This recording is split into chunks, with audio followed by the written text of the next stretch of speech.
bless somebody in every aspect of their life financially. And we thank you for the service that we're doing. And our second, we persistently that we keep doing this prayer service live. For those that are coming or those that's watching us live, be part of it and understand how can the Spirit move. Thank you for the rest of the service. And it's our praying in the Father and the Holy Spirit. Amen. Praise God. You can take a seat. I guess I'll just jump in and preach it for today. I actually printed out, and I had an outline. I wasn't sure when to use the board, so I'm like, you know what, I just go back and go to print it just in case. So the subject of our message today is fight back. Fight back. This is the era, this is the generation, this is the time that we have to take a step and fight back. My woman, I will do something. With everything you got, with every bone in your body, it's time to fight back. You've been holding on for too long, watching, endorsing, accepting the time to take a stand up like enough is enough. What's the first step that we all should do when we're in a battle? You guys know? Separation is good. Preparation. Strategize. What else? What do we do? Equipment. Training. This is why we do it in a physical battle. But when it comes to spiritual battle, we commit in prayers. We ask God to intervene in the situation you are. Because you don't control what's going to happen to you today, what's going to happen tomorrow. But once you commit in prayers, the divine authority come in and destroy whatever is around your way that's trying to take away your peace. So that's why we're going to start breaking down piece by piece the message that God put in my heart. He asked me this all this week to find the right team. And I know this is a struggle sometimes, but I always ask God, speak to me, speak to me, speak to me.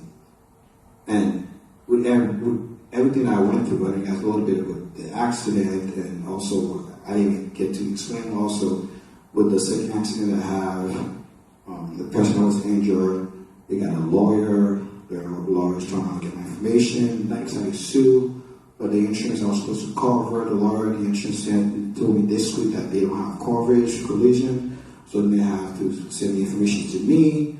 I'm going to have to go to court. So it's like it's an ongoing battle since after my 2 weeks. Because I'm hoping I would get a job from 2 accidents. I'm still standing here. And still, I'm like asking myself, when is this season going to be over? God told me, even though the war started and you started praying, it's not over till you commit to it. How have you committed to the battle? Do you pray 1 or 2 times a day, or you just pray for 1 week and you're like, God will do the rest? It doesn't work like that. The commitment has to be part of you. Like you become part of the prayer. So, and if you are in control, what I wanted to read, let me see, is it here? Oh, yeah, committing prayers. So I wanted to read Exodus 17, verses 11, 13. We don't have the screen, so you guys have to help me out. And show you. I have it down. So we are God in and surrounded to him completely. The outcome of the fight you are in will be determined in your prayers. Okay? The outcome of the fight you are in will be determined by your prayers. By your prayers. Exodus 17, verses 11, 13. This is where Moses, where the Israelite in the wilderness, now they come to a situation after leaving Egypt, being captive for 400 years, right? Past the Red Sea. Okay, they have to deal with starvation and be able to address each other, and also being thirsty. And now they heard the Amalek. They coming to fight them. So it says, now when Moses held up his hand, Israel prevailed. And when he lowered his hand, Amalek prevailed. But Moses' hands were heavy, and he grew tired. So they took a stone and put it on her hand, and he sat on it. Then Aaron and Hur held up his hand, one on one side and one on the other side. So it was that his hand was steady until the sun set. So Joshua overwhelmed and defeated Amalek and his people with the edge of the sword. This was not a physical action and winning the battle, it was also spiritual. Being in slavery deprived you of so much mentally to even think about being ready for war. But yet, war's coming for you. War's following you. And you have to decide, what do I have to do? Imagine Moses telling the people, God got this. God got this from the beginning. Yeah, they doubted. Yeah, they want to shirk. Tell us we should just go back to Egypt and deal with this. Should just be easy and forget about this. Now I got to do this. I'm not even on my own program. I got to walk with this, eat all the time, and now we have to fight. We're not equipped for fight. We haven't fight. We're not military. You know, we don't know how to do those things. We're not built for that. God got this, Mindy. God got this, Bianca. God got this, Debbie.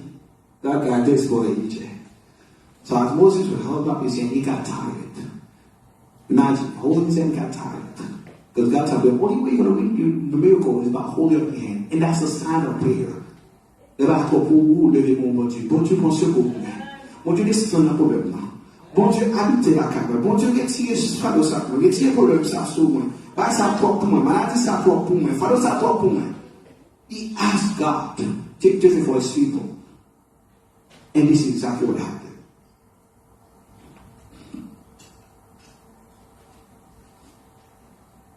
So in fear of being controlled. Now, this is what happened with Moses. And Moses kept his hand held up the whole time till they won the victory. It was being committed till sunset. You don't know if this was started from 10 o'clock, 11, 12, 1, 2, 3, 4, 5, still sunset at 6 a.m. Spent all these hours holding his hand tired so they could win the victory. Now, another example about committing prayers. And the fear of being controlled, the new Pharaoh made the Israelite enslaved. That was from the beginning. And committed that all newborn Israelite baby boy to be killed. Now, you find this in Exodus 1 and 2. So, understand that you represent a target for the enemy. You represent a target for him because you have something in you that the enemy wants to break. And that's exactly what happened in the beginning, because we can understand the story from Joseph and his brother moving into Egypt, and now that Joseph's no longer there, and now to multiply, now there's a new Pharaoh coming in and feel the need that they want to control this nation, and there's no other way to do that by sacrificing the newborn Israelite, and not knowing that all this boys that are being sacrificed, that Moses is going to be the only one being saved from them to come and rescue them later on. For that slavery they were going to. That same Moses is going to help them in the wilderness. The same Moses is going to help them when they're going to be in war. It's the same Moses that God had put from the beginning that's going to be there to rescue them. Because Moses was committed from beginning to end to be the one person that's going to stay in prayer for his people. So Pharaoh forced the Israelites to work harder. After being oppressed for 400 years, they were free. Yet, Pharaoh got angry and got his army to chase them. It's like it never stopped. And as deeper you get closer to God, the bigger is the challenge. The bigger is the battle. It doesn't get easier. It doesn't get easier. And I'm telling you right now, you want to serve God with everything you got? Be ready to go to war. Be ready to get in the ring. Be ready to get your blood. Because it's going to be a fight. And it's not going to just stop by you just praying by one day or praying or 2-3 days or feel like, okay, I'm going to come here, spend some time with my friend, and then just think up with someone and go back home. No, you're going to have to take a step for like, what did I have to do? So teach me, God, those people in the Bible, how they were able to overcome those obstacles, how they were able to overcome those wars, what they went through. If they went through today, say this, everything the Bible tells you is true, that I can do the same thing too. I can overcome them too. So I'm ready for it. Put me on a week, I'm ready for it. The enemy has tried so hard to stop the Israelites, but yet they are committed prayers. How? And I ask myself, God has done so much for them to come out, but yet they're the same people that complain to God the whole time. Do you understand? The only way you seek with God is when you have a problem. That's what I said last week. But this time, c'est là que pour l'instant, il laisse là chaque jour, chaque matin là, surtout prier, it's only when you have a problem that's so heavy that you feel like, man, I need to have a church to go. I need to be in a prayer service. I need to be in a backup. I need to be in a fellowship. I need to do something. I need to just hang out and spend time with God all day all the 24/7. Because I have a problem that I don't know where the solution is going to come from. I have a problem that nobody else around me can answer me. I have a problem that it's too much for me that I want to run out and leave the house and go far away. But yet God tell me, stay still, because I'm sending angels to come here to rescue you. And it's what I'm telling you today, to fight back. Youthful generation to come. What's going on outside? To open the spiritual eyes to understand. If me and I are going through what we're going through right now, you guys have family to come. And I tell you, marriage, even though I was praying for it, man, it's nothing like I expect it to be. Marriage is self-will. And listen, you have your own personal battle yourself. You have to deal with your loss, which is desire of your own flesh. And you got your own partner going through the same spiritual warfare and own loss. And yet you have the whole spiritual warfare attacking you. So it's wherever you do this, there's a battle wherever you go to. So you got to find a way to balance this life in prayers. So I'll give you an example of the Israeli people. Because the only way God heard them, because he says to Moses, I heard that cry. They're suffering. Now I decided to answer them by sending you over to talk to the Pharaoh and to release them. So when you think you complain to God, guess what? God is listening to you. Even though God don't feel like he does listen to you. Because he speaks from your heart. That's why I talk pour les gars. Obligé par la bonne Dieu font auto parler du pas capable qu'on va ça pour moi. Ou pas manger, ou pas boire. Ou si c'est bon Dieu pour ça pour moi parce que chaque jour tu es là dans l'église là, participer dans toute activité. Le final, c'est temps perdu, so ben I'm chercher. So if I'm coming to look for something and I'm not getting it, I gotta ask myself why? Why am I doing wrong? Why am I going through what I'm going through right now? And me, I have so many testimony after testimony. From the first year, losing a baby. From the first year, to the point I even have money in my bank account. My wife car was repossessed. So it's never stopped. You ask yourself then, okay, yes, I decided to be part of Sunday school. Okay, God's going to cover me now. Okay, we'll be good. Yes, I decided to be the president of the youth, of the children. Yeah, I'll be okay. Yeah, I decided to be the instructor for the class that I have, new believer. Yeah, well, I'm protecting God, so everything should be good. No. It's not just that. You got to continue to have that relation with God. In and out. Like days in, days out. It doesn't stop. So the Israelites have to address the wilderness and the desert, including thirst and starvation. We mentioned that also. So they were under the attack of Amalek. So Moses helped them and they were free. So, yes. So how do you understand being committed to prayers? You and I have to understand that. Are you committed to prayers? There's something you have to pay attention to your surroundings. When you know the battle's coming straight in front of your door, at your doorstep, the one who will not be not carrying, but not in a shamu, where people will not attack madame, attack maman, attack papa, but tout ça que tout le monde va sortir, c'est le moment de tête. Si vous l'avez là, il vous manque. I have to check my surroundings, check my circle. Est-ce que la vie boite? Am I living a righteous life? Because the devil is always looking for a way out, a way in, a way in. He can explore a way he could come in to sabotage what you have. It's taking war to you yet, but he's looking for a way in. You get it? I'm going to send attack to come to you to destroy you, but yet if I find a way in where you can renounce the relationship you have with God, then I already win. And our relationship with God, it gives us an indicator of his character. How we should feel securely attached when we are at war. We see how God was engaged with those before me. So now I was looking at a video from the preaching that was talking about attachment.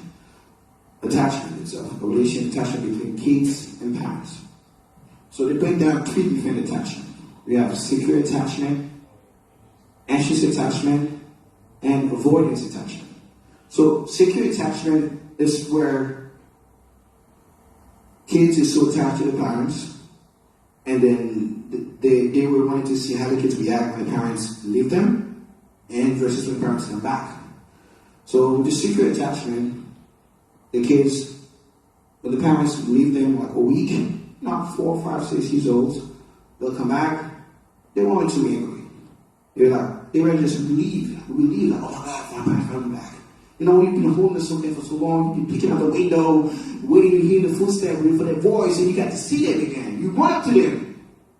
And the second one was anxious attachment.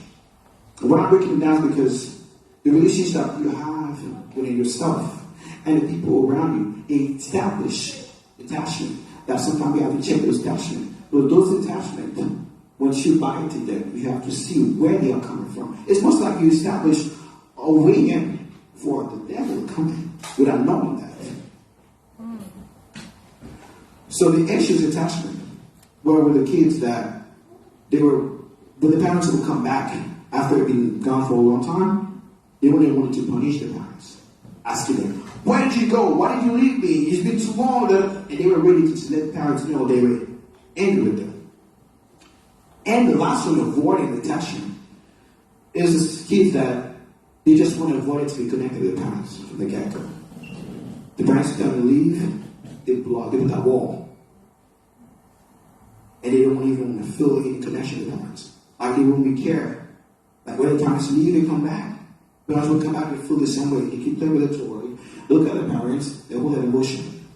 It's funny also we see those attachments with some people that in the Bible, the way we are with God.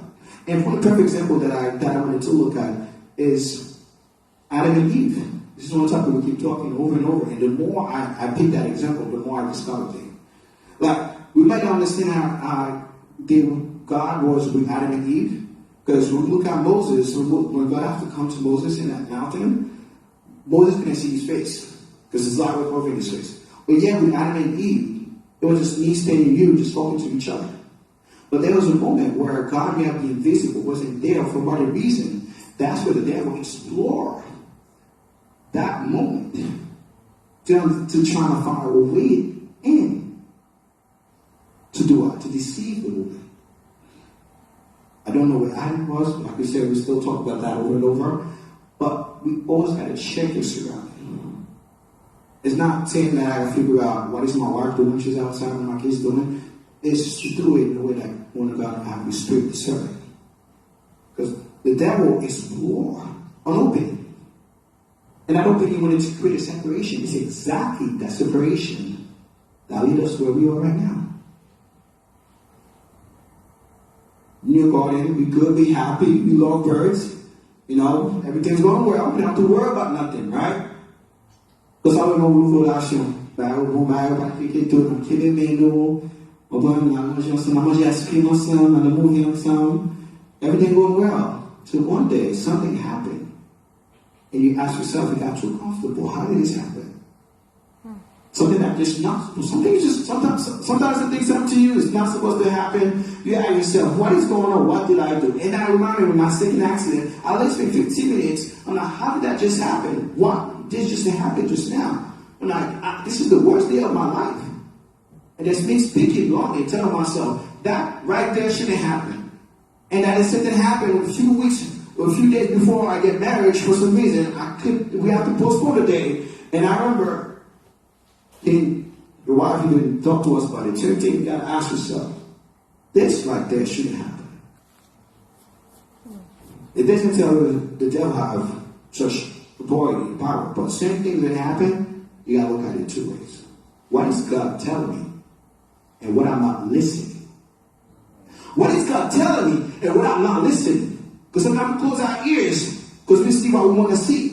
But yet God tell you to check your surroundings to figure out there's something here that's not ready yet. I'm going to cross you, put you on the other side, but yet you have to do some work. You're not ready yet to be brought in this marriage if you don't understand the attack that's going to come to you. Are you ready to have that maturity to hold it, to hold your emotion and to be able to support even though you don't have a job, to be able to support even though you get through an accident, to be able to support even though you don't have a child, you might lose a child, you might lose a car. Are you able to sustain the attack that's coming your way? Do you have what it takes to be the father and the husband in this house? Amen.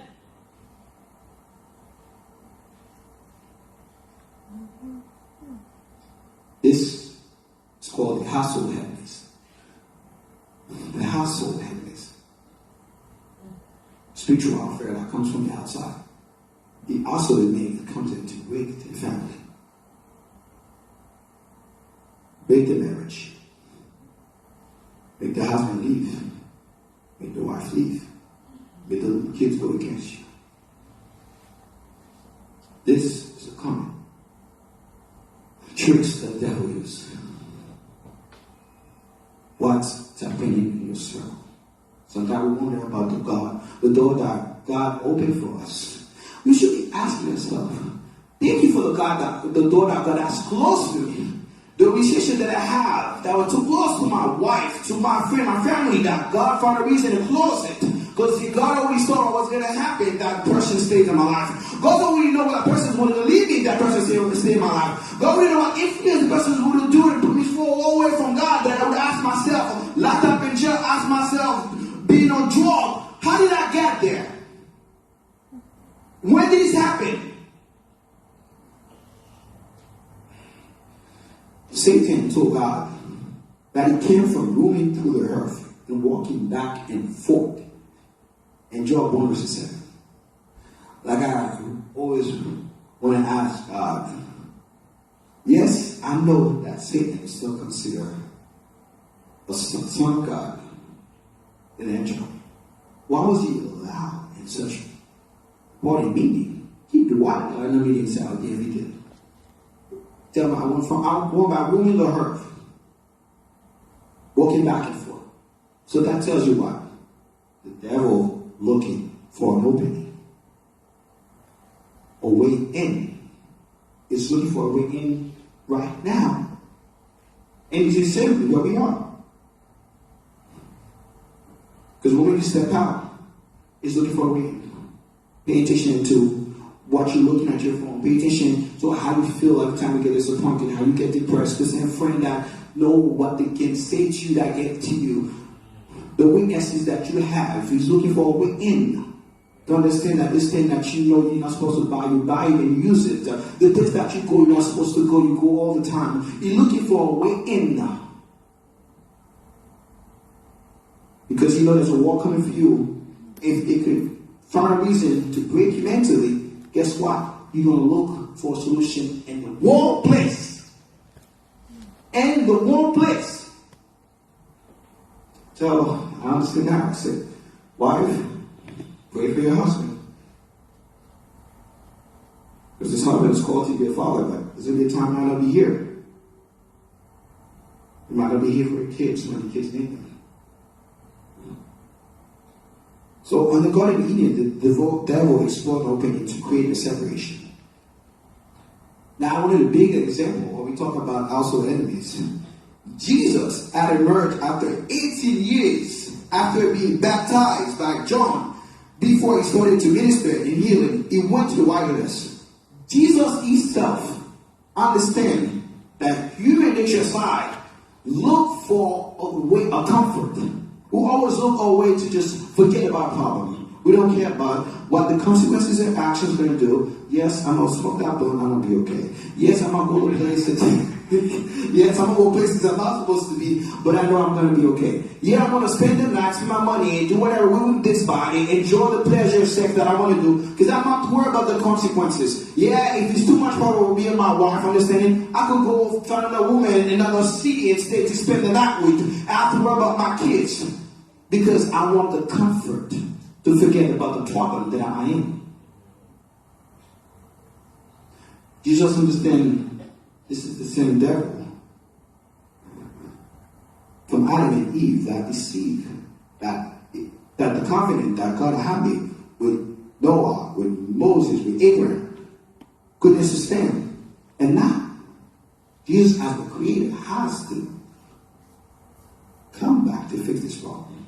And human flesh, the Creator has to come back to fix that. But yet he understands the trick. And he was getting himself ready. As the enemy take out, he's getting ready. 40 days and 40 nights in the desert. At some point, Jesus was going to break, because he knows as human too, he's waiting for a way to step in and tempt him. Just like he went for a way in for Adam and Eve. He's waiting for a way to feel like, would Jesus be okay to fall into my trick? Would it be okay to be tempted when I offer him to change stone into bread? Would it be okay if I ask him to stand put on top of the mountain? Would it be okay to throw himself down? Would it be okay if I tell him that, oh yes, the angels are going to come to rescue you, to fall for it? But Jesus was getting himself ready for it, because he understands the risk and what he has to do to save the nation, to save each of us. If Jesus has to check himself, because he understands our household enemies, then you too, before you leave here, make a prayer, because you know what it is. Trust me, we know what it is. You know, it's more become like it's a habit. And to the point it becomes such a habit that you so get used to it, you don't even realize that you're doing that. Like Paul says, why does my body tend to do the thing that my spirit tells me that it doesn't want to do? But my body tells me, yeah, just go do it, and then talk. Nobody knows. You're going to be all right. Just one step, one, just both, one. Just, you're going to be all right. You're good. And Saturday night and Sunday morning come, I'm ready to take communion. No. It doesn't work like that. So we have the example of Lot and Abraham, where both got separated over a conflict of land. Another example of household enemy. They couldn't get along. For some reason, then Abraham told me, you take this side and I take the other side. Another example is that of Jacob and Esau. Rebekah, their mother, stole and delivered the destiny of Esau to Jacob. So I don't think Esau and Jacob, from the beginning, Esau gave to Jacob his birthright over a plate of food. But the later one, as Isaiah was on the verge of dying, he was really old. So he loved Esau because Esau had the art of fighting, I believe. So Jacob also, Isaac loved this. But Rebekah was closer to Jacob because Jacob was always home, helping with the chores, helping doing things around the house. So I was like, oh man, you're toujours là la pédé. God bien content que si on va quitter le poulie. Because the birthright is more like something that passes on the leaf for you. Even though Esau was the first one to come out because they were twin, but yet they didn't understand about coming being the birth child, the first one to come in. Like whatever they're leaving it for you. My best gift. It's the same with girls. I realize that with Bella, with Lizzie, and I tell myself, look, I didn't spend much pictures with Lizzie. Normal photo again as in my phone is still Bella. I have more pictures of my oldest one in my phone than my second one. Then I'm like, that's not fair for Lizzie. But Bella, I've been to so many places with Bella. And I'm like, that's the family. And then like, the voice came in my mind. It's your first one. I'm like, yeah, okay. Like, I'm accepting it's my first one, so that should be normal. But I'm like, look at Lizzie, make you smile at me. Now, you know what? I gotta make it fair for Lizzie. So now I understand that part. When the mother found out with the trick, his own husband. So then the blessing that Isaac was going to give, that would give it to Jacob. Now, how do you understand that you have to go to war? You have to commit in prayer. You have to check your surrounding. Now, last thing that you have to do is get confrontational. You have to get confrontational in prayer. You have to confront the devil. Just like Jesus confronted the devil. You have to confront the devil. You don't have to be nice no more. You don't have to play it nice as if it's okay to go through this accident after accident. It's okay to accept that you worry about every time I apply for a job, I get denied, that I finally got the job. That it's okay to feel like, why do I always struggle financially? Why do I always go into this debt? Why do I can never be free mentally and feel that I want to spend a vacation and do something with my wife? We gotta pay attention. Like, okay, can we do this? Can we do that? That's too much money. We gotta remove this. We gotta move this. Or the mortgage is coming. Do I have enough money to do that? Do I have money to put in the gas? I don't have money for gas. Yes, I wanted to put my kids in a camp, to go in a certain time. Yeah, I don't have enough money. Struggling financially is such a burden for us, for men, that every time we want to do things so much, but yet we feel to be in control. You feel like I want to be free, but I can't do it. Yet I'll be happy if I have 10K and give it to my mom, or 10K give it to my aunt, because those people are be there. And I said, point word, man, they close to 60, they'll be retired. They should be retired right now. But yet I'm not positioned to help them. I feel like I'm compressed, and I feel like I am forced to accept the reality that affects me. But now it's time to get confrontational. To say, I'm not accepting that reality. Maybe you can tell me this is how it is everywhere. There's no job. There's no way you can make that money. There's no way you can invest. But I'm investing in God. If I'm investing in God, there's a guarantee that I'm going to get everything turned around for the good. And I'm starting to be confrontational tonight. I'm going to be confrontational on my prayer. If I feel like I'm going to fast from 6 a.m. to 6 p.m., then I prefer myself and fast to tell us this is offering my body as a sacrifice. I'm deciding not to eat because I need something to be done spiritually. I need you to do something for me right now. I'm going to be committed to my prayers, committed to reading the Bible, committed to do something I've never done before. If you want me to go out there and stand in the corner somewhere and start talking and pray with people, I'll do what I need to be done because I need to get confrontation on my prayer. I need to start being comfortable in my situation. There is a time when in the season of wars, you need to break your silence and stop pushing away. There is a time when, in a season of wars, you need to break your silence and stop pushing away. So you see, God heard you. You have to break your silence, and He's coming to deliver you. Whatever you're asking for. Like we just read in Mark 11, verse 22. Ooh, I'm connecting what just read. That's not even me right now. It just came. I don't know, this is 22. Whatever you ask in prayer, just know that you already receive it. You shouldn't gotta ask. Whatever that struggle you growing up, whatever relationship you have with your father, relationship you have with your mom, or with your wife. It's time to get confrontation. This verse is we're now looking confrontational. And I literally started working on this 8 a.m. this morning, the preaching I'm doing right now. And I ended up finishing at 3. I was off. I was in training for my new job at Amazon, the truck delivery. I finally passed my test yesterday. We have to drive a big truck in the middle of corn. We have to back up, do a serpentine reverse around the corn, and then you have to back it up around the corn. I'm like, yo, and I touched the corn. I'm like, oh, so you gotta do it again. I'm like, oh man, it's over again. Oh, I didn't know, I know there's a big truck, and I passed it, and I'm like, oh, and then we have to go out, drive around for like 10 minutes. So I'm quite happy. I'm like, you passed the test.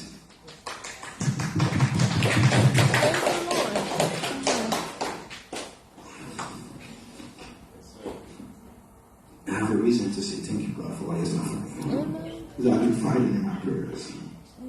I've been spending some night from 3 to 4 a.m. I wake up, I can sleep. I'm going outside my yard, and I'm not ready to pray.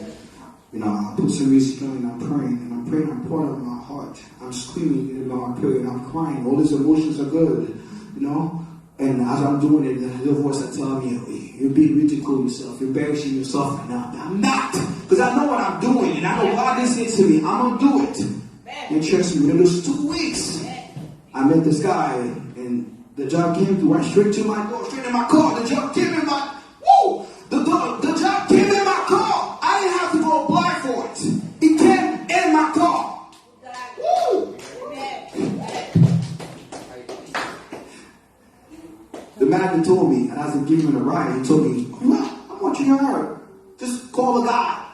Don't even apply, call the guy. The guy called me 3 times. Lost my phone, he called me again. He told me to come in. Got an interview. They want me to start tomorrow. I'm supposed to start Monday. They want me to start tomorrow. I'm like, you guys have no time. I'm like, okay. But I'm going to pay every week. So I got 23 days, Monday, Tuesday, Wednesday. Thursday, they want me to do Saturday too. So as of next week, I'm going to get 5 days off. So I'm going to read that verse. And I'm going to read one more verse, and then we're going to just close it. So I want all you guys to look up this verse. It's very powerful enough. It's Job 30 verses 20. Job 30 verses 20. You guys just look it up real quick. It's Job speaking from his soul to God. And I can understand relate that, because sometimes I always feel like I'm not blaming God. But to understand that after the second accident, seeing the 2 kids that was in his car, knowing that nothing happened to the kids, and the car itself, there was an inspection of the car that had lapsed. I had to go to the court for it. And also, I had to get paper being sued for what happened with this lady. And I don't know what's going to happen for me. And also, going through therapy for my back and shoulder because of the accident. God is good. God is forever good. He's able. It doesn't get any better from that. So let's look it up. I cry out to you. You guys find it? Job 30. Job 30 verses 20. You guys got it. When you have it, you read it out loud. Job 30 verses 20. Okay. Je crie vers toi et tu ne me réponds pas. Je me tiens debout et tu me laisses ton regard. Read 21 also. Tu deviens cruel contre moi. Tu me combats avec la force de ta main. I cry out to you for help. This is Job talking after losing all his son, all his belonging. He had lost everything in one day. And then he's speaking from his soul. I cry out to you for help, but you do not answer me. I stand up, and you turn your attention against me. God turned his back on you. Job said to God, you have become cruel to me. With the might of your hand, you persecuted me. I'm not looking at him like, you respect the God that created you, speak to him like that. But to understand the depth of Job, it makes sense. I've done all the righteous things for you, God. Well, I have to see all my kids dying in one day and not be able to help them.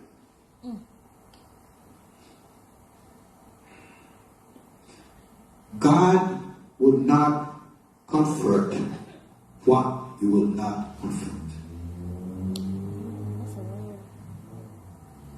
God will not comfort what you will not confront.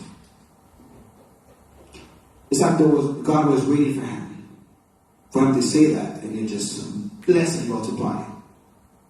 He has a reason you want to test that, to prove that Job was not only a man of integrity, but he was the only man that could sustain what he sustained. And I want to show the devil it's not because of what I gave him. It's because what he's built in, what he has inside of him. that nobody can take back. He may lose his family, but he still have faith in me. He may still lose his kids, but he still have faith in me. He may have no clothes, no money, no money, but he still have faith in me. He may cover himself with all the sickness, all the thing he has on right now, cancer. Still have faith in me. For him to talk the way he talk, is God willing to test his faith?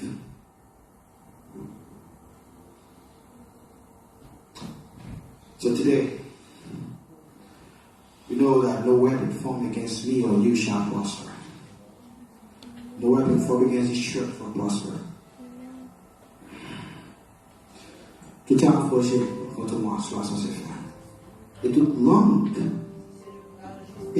langue qui se lèvera en justice contre moi, contre famille, puisse pas me chasser. Contre famille mariée, puisse pas me chasser. Tu la condamneras. I'm asking God to condemn me.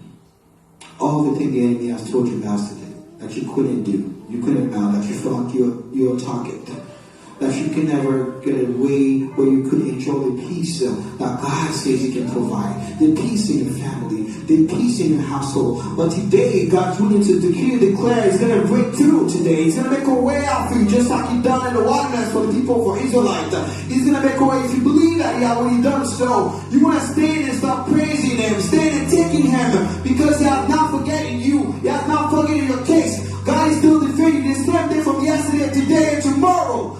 He's making things possible for you today because you have this truth in Him. It's time to fight back and get confrontational. Amen.